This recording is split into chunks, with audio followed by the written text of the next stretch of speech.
It is the morning sports desk for Friday, January 26th. My name is CJ Baumgartner. Corey Tackman joining me on this Friday edition. And Corey, we have a guest. It's Staples-Motley Activities Director Josh Lee joining us on the morning sports desk. Hey, Josh, how's it going?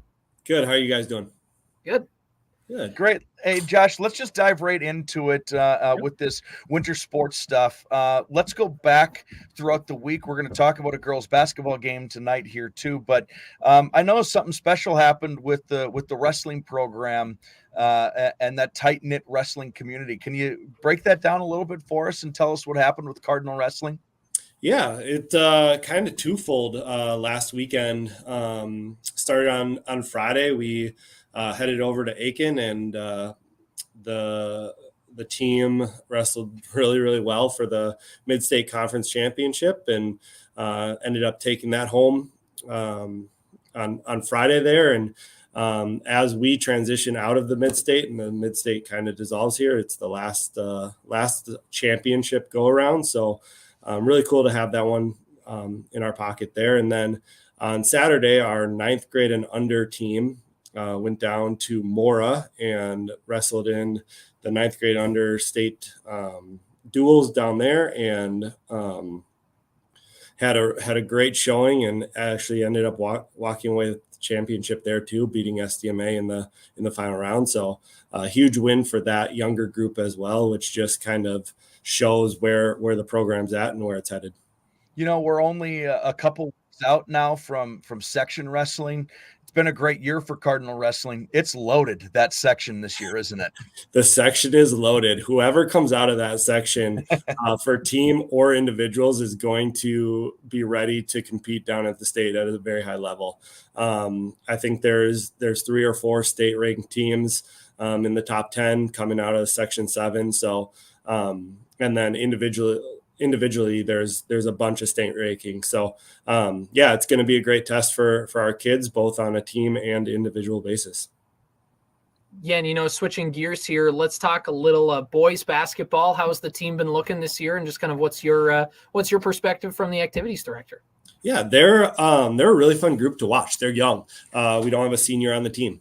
So we're starting sophomores and juniors, and they've really bonded together here this year. Zach Wall, our head coach, first-year head coach, is doing a great job with them. And so they're competitive in all of their games, and competing at a high level. They have aspirations for where they want to be at kind of section time. And, they're putting themselves in a really good spot to put up a fight, and then really build for the years to come. Yeah, when you see those first-year head coaches, it's always, the buy-in is always the right word. But what's it been like seeing those kids and that kind of relationship with head coach and athlete? Yeah, it's been really seamless. The kids have bought into what he's trying to do. He brought some unique things to do from a scheme stance, and the kids have bought in, and it's working. And it's just been fun to see kind of that team grow a lot and mature a lot over the season. We moved to the girls basketball side of things. Another first-year head coach in Kelsey Tyrrell, grew up in the Cardinal program. I believe she was on that last good section championship team that the Cardinals had. Ran into that buzzsaw Roseau Rams team in whatever year that was. But how about first year for Coach Tyrrell and the girls basketball program? Yeah, very similar. They have a couple of seniors on the team that provide some good experience and leadership. It's another growth year for them. They have seen a lot of success in just a lot of the little things that had been missing from the program over the last handful of years. And so we've got a young group there too that's kind of ready to step in and really build with Kelsey. And she's doing a really nice job just kind of weathering some storms here. They've got a pretty tough schedule here, especially their next couple games coming up. And so it's just about building and growing and putting themselves in a position late to have some success or make a little run. We speaking of that tough schedule, it starts, I know, tonight with Crosby-Ironton in town. We're going to have that game on the air. It'll be on AM 1430 and 98.5 FM The Fan. That gymnasium in Staples has seen a lot of great basketball players throughout the years. You're going to see another one tonight. Yeah. Crosby comes to town and the conversation automatically turns to Tori. And she is a heck of a basketball player and just a really fun athlete to watch compete. And so, it's going to be fun to have them in our gym, but at the same time, I'm not necessarily wishing her a ton of success. So, but I know she's on the cusp of some pretty monumental achievements as well. And so just another good mid-state matchup for our girls, and fun to have a player of that caliber coming into the gym. If the math is correct, I believe she's 42 away from 3,000. Yeah, just a sophomore. I was texting Clay, their AD, this morning, and the fact that we're even having a conversation about a high school player of like, she's 42 points away from 3,000. Yeah. Could happen. Like, that's very real. She's averaging that. So, it's one of those things. And, congratulations to her. It's a huge milestone and all of that. And, we just hope to be able to contain her. And if she doesn't do it here, then I think that's a pretty big success for us. No doubt. What else is going on at Staples-Motley over the winter? Obviously, there's just a whole lot of activities kind of going on at once right now, but we'll kind of give you this opportunity. Fill us in. What's going on at Staples-Motley that you don't want people to miss? Yeah, it's a busy season here. We're getting into the end of the basketball, wrestling seasons. Our speech team has started competing now. We're hosting our meet there on the beginning of February here. There's a ton of youth programming that's going on. We've hosted 2 basketball tournaments. We got a big wrestling tournament coming up in February. So it's just that really busy time of the winter that we've got a lot going on. And then you mix in some construction projects and things just seem to always be buzzing around here. So it's good. It's busy. It's exactly what we want it to be. And looking forward to the successes at the end of the seasons. How fun is it to look in that gym when it's the wrestling team or one of the boys or girls basketball teams and that gym is popping and students are there? How fun of an atmosphere is it at Staples-Motley? It's awesome. I came in, my first year was fall of 2020. And so my first couple of years here looked very different just from a people not being in the gym or limited spectators. And so in my first couple of years, I heard a lot about what the gym can look like and the atmosphere and all of those things. Over the last 2 years, and especially this year, I feel like we're really building that atmosphere back up, and communities coming out to events. Our kids are super involved, have been doing a great job supporting their fellow classmates on the field or on the court or whatever it might be. And so it's really fun to see the gym kind of come back to life after a couple of slow years, not due to anything other than just limitations that were placed on us. So last night, gym was super full. Stands were packed all the way to the ceiling, and that's what we hope to have going forward. Great stuff, Josh. We appreciate you taking some time with us here today. And I'll see you tonight at a little girls basketball game. How's that sound? Sounds great. All right, thanks. Awesome. Josh Lee joining us on the morning sports desk, Corey. And, overall, it's just been really cool to get to talk to these ADs and you get to hear some of these kind of stories and the things that go on with getting to do all these check-ins. And it was really cool with Josh getting to talk about that gym kind of filling up and getting to see that experience. It's really fun. Well, there have been in my years here, we talk about it a lot. There are places that, especially like student sections, do, I think, a really good job of showing up and supporting their friends. I've always felt like the Staples-Motley student section is been one of the strongest. I mean, I remember seeing a picture earlier this winter.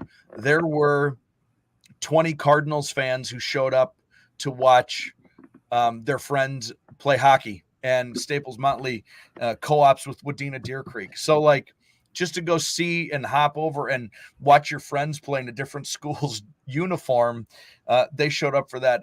Going over to Staples in the past for softball games.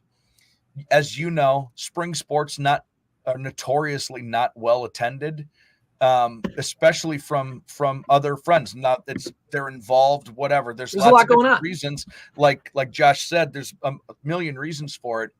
But I was at a softball game, and there was a section of 15 to 20 Cardinal student sections that were there rooting and rousing and being rowdy for their teammates at a softball game. That just doesn't happen very often. So he's right. When that gym gets going, it's a little different than some of the others. Right. And, you get it's a little more compact with the bleachers and just the way the crowd gets in. It creates a fun atmosphere. It's really, really awesome. So, no doubt. Hey, while we're on the Staples-Motley beat, let's just keep hitting that drum. Did you see this was posted like maybe 40 minutes ago, according to Woj and Shams, Dave Joerger is going to be joining Doc Rivers' coaching staff as an assistant in Milwaukee. Oh, is that right? That's cool. Yeah. So apparently he was working as like a coaching consultant. He wasn't like, he was just kind of in the Cavaliers organization in Cleveland, and he was with Doc Rivers from 2020 to 2023. So last year he was on that staff in Philadelphia. In Philly, And now basically Doc Rivers is back, and he's going to be back on the sidelines coaching again. And of course, we know Joerger was the head coach of the Memphis Grizzlies and was the coach of the Sacramento Kings, and then most recently been that assistant in Philadelphia. It's really, really cool. My dad is a Staples-Motley alum, so to get to hear kind of the stories of Dave Joerger and the things that he's been able to do is really, really cool. Yeah, we talked about all the great players that have touched the floor in that gymnasium. He is one of them. Mm-hmm. So it's cool to get to see him get that opportunity, especially, when you had the story that came out a couple of years ago, him getting diagnosed with cancer and him being able to recover from that and being able to be back on the sidelines again. It's just really, really cool. Yep. So moving on for our other stuff here, Corey, I have another local note that we need to talk about. If you go, speaking of which, you can find the story about Dave Joerger that we have up on our website at WadenaRadio.com. Something else you can find at WadenaRadio.com is a story on the Menahga Special Olympics Unified basketball teams, because according to the Menahga Facebook page, they are going to the state tournament in nice. This is the state Special Olympics Unified basketball teams. They have 2 teams according to their Facebook post that are going. So that's pretty awesome. Congratulations. That's amazing. When do we know some of the specifics on that and when they're going to be competing? So from what their Facebook post said and what we have on our website is that the state tournament will be held on Thursday, February 15th at the Target Center in Minneapolis. So that's really, really cool. Congratulations. It's awesome. So moving into our state sports, Corey, the Timberwolves, they get their opportunity to try and win 2 games in a row. They do. Second night of a back-to-back. It's a little bit ugly towards the end of the stretch. Anthony Edwards was 0 for 11 on his last 11 shot attempts. Yeah, 0 for his last 11. It's not great. The Wolves nearly implode in the fourth quarter. Their defense stands tall. They only allow 94 points to Brooklyn, but they missed, I can't remember who it was for Brooklyn. They missed 2 free throws at the end, and they ended up losing the game. Wow. So as like a ode or like poetry to Anthony Edwards missing the final 3 free throws to tie on Saturday night against Oklahoma City. So that time it does bail out the Wolves. Every single high school basketball coach is just screaming, "This is why we make our free throws," to all of their students. But anyway, they put the word "free" in front of it for a reason. Right. Come on. So they get the win. They've won 2 in a row. They've kind of bounced back a little bit here. They're still number 1 in the West. The biggest thing is kind of the Anthony Edwards end of games, and it's kind of live by the fun energy that is and sort of chaotic energy that is Anthony Edwards, and kind of die by the chaotic energy that can be Anthony Edwards. I mean, that's exactly right. There's almost nothing to add to that. He is chaotic. The Timberwolves are chaotic. They're chaotic because he's chaotic. And when he's catatonic, they're catatonic. It's just kind of this, like, they go as he goes, offensively speaking, anyway. Right, exactly. And, the Cat had a nice game, good bounce back game. There's things that are going on for both those guys. And, there's also something that comes out of this with the Timberwolves is everybody keeps saying, because of Rudy's experience in Utah, Rudy Gobert, can that transition into the playoffs? Are they going to be able to do that? But the thing about Rudy Gobert was. Rudy Gobert was like the only good defender on that Utah Jazz team. He was their defense. But here you look, Nickeil Alexander-Walker can play defense. Mike Conley plays defense. Anthony Edwards plays great on-ball defense. Like, this Wolves team has good defenders around Rudy Gobert, which means he doesn't have to chase around and be the entire thing on the floor. And I think that's the difference, because people say this Timberwolves style of basketball with Rudy Gobert based on Utah isn't going to transition into the postseason. And that's still a long ways away. But I think what it goes to show is that there's a chance that this winning formula is good. And I know you've talked about it. Being good on defense is going to help a lot, and it looks like it's sustainable. And there are some philosophical differences to what the Timberwolves are doing defensively than that Utah team. First of all, the Utah team wasn't as good defensively on the perimeter as this Timberwolves team is. And by the way, I'm just regurgitating information I've heard. I'm not smart enough to actually know any of this. One of the things that ate up those Utah teams with Gobert is that he was the rim protector, but he was also the guy they relied on to close out on corner threes. So if teams were patient enough and over the course of a 7-game series with one extra pass, they would, on the second to last pass, they would get it into the corner. Rudy was relied upon to go and close out on that three. Well, one extra pass, you're getting a bucket underneath, because they were not good perimeter defense and help defense and all that stuff.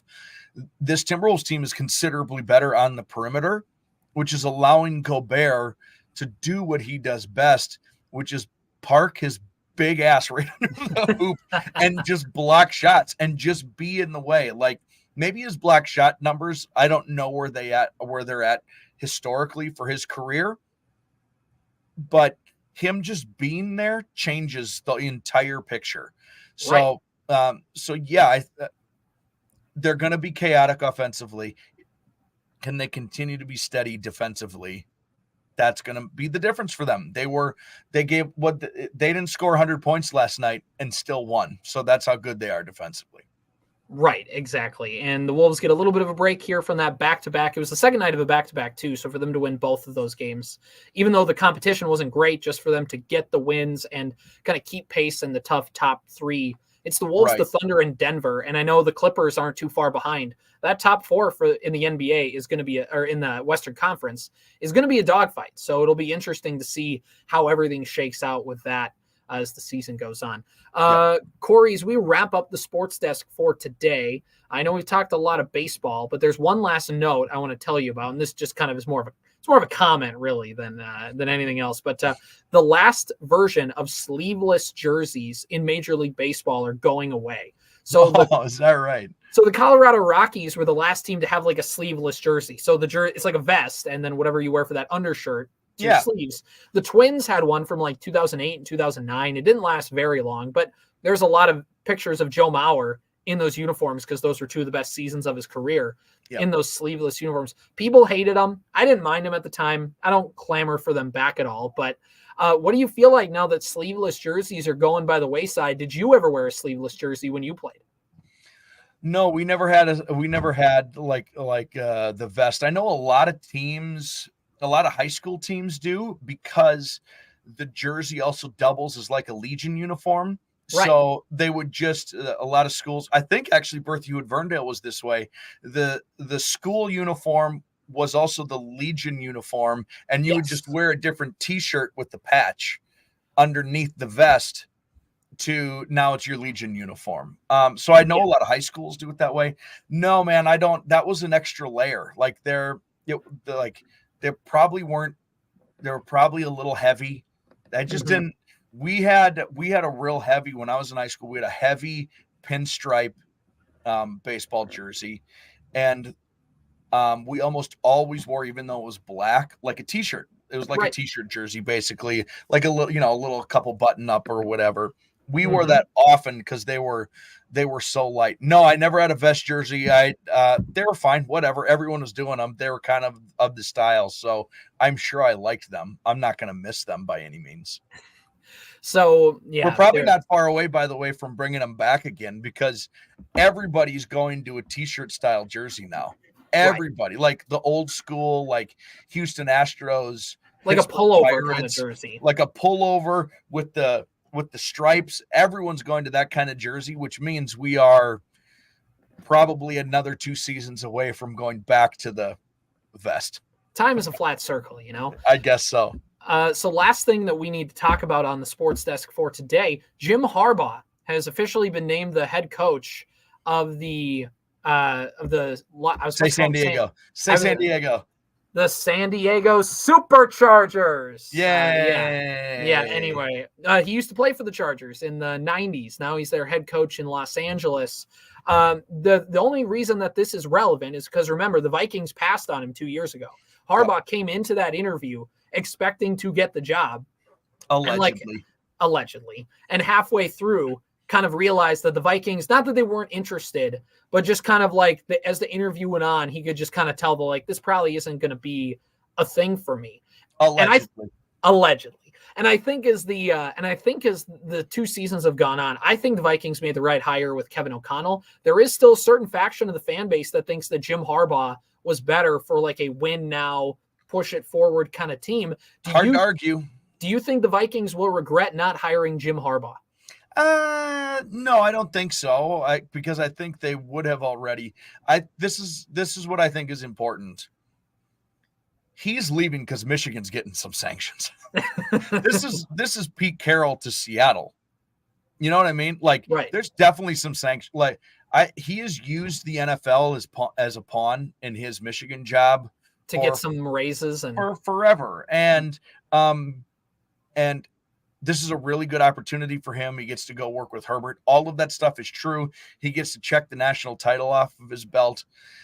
If we find out in 8 months that nefarious things were happening and Michigan is going to be bowl ineligible for the next 5 years and playoff ineligible for the next 5 years, I don't think any of us should be surprised by any of that.